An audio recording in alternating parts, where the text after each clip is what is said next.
Hello everyone, Paul Dunningblatter, the editor of CDN Computer Dealer News, with a special video tip sheet remembering the tragic events of 9/11. Today joining us is Steve Wexler. He's a long-time chronicler of the channel and the high-tech industry in Canada.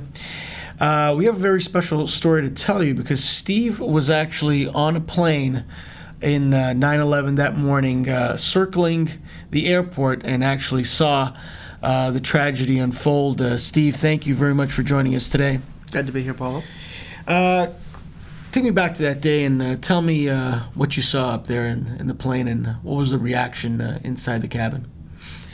Well, the first thing, and the thing which really defines the moment for me, was the trail of smoke. We had been flying into New York. We seemed to be flying lower and slower, longer than I had experienced before, New York always being a busy airport. And I had a window seat, and I saw this incredible plume of smoke that was parallel to the plane. Smoke rises, so I was really confounded and just couldn't understand why this massive stream of smoke was parallel to the plane. Looked back, followed it to the tower, and saw a big gaping hole, flames around it, and realized that this was coming from the building. And one of the first things that we thought about was they're doing a sequel to Die Hard, and this is a building blowing up that they're doing for the film. Couldn't really see the second tower from that angle. All we could see was one. So wasn't really aware that that was, in fact, the Twin Towers, WTC.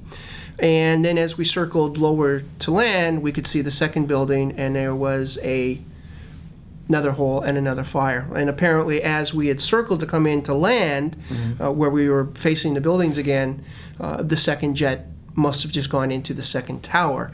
And some of your colleagues that were on this flight actually got to see that second crash. I would presume. I didn't see it. You didn't see it. And either from the other side, or what have you. So clearly consternation and wonder as to what was going on. And as we landed and we're walking through the terminal, and there was nobody there to greet us, and we're kind of wondering, what happened? Where are our IBM hosts who were bringing us there to celebrate the 20th anniversary of the PC. Not the best memory to have for that. No. We eventually came to an empty lounge where TV was on, and we got to hear the first reports of what had happened. So really, shock and awe was the initial reactions, and then as events developed, there were other feelings, emotions, thoughts. So Steve, let me ask you, looking back on that, what are some of your key takeaways, and do you think the industry as a whole has learned anything from it? One of the things that immediately happened, and I don't know that this was directly related to the event, because there was there was another incident where a plane went down and a number of key people were lost, but no longer having everybody fly on one plane, where you could have a single point of failure, which in the IT industry is always a bad thing. As much as we all talk about one throat to choke, when it's your own, you may not be that willing to step up to that philosophy.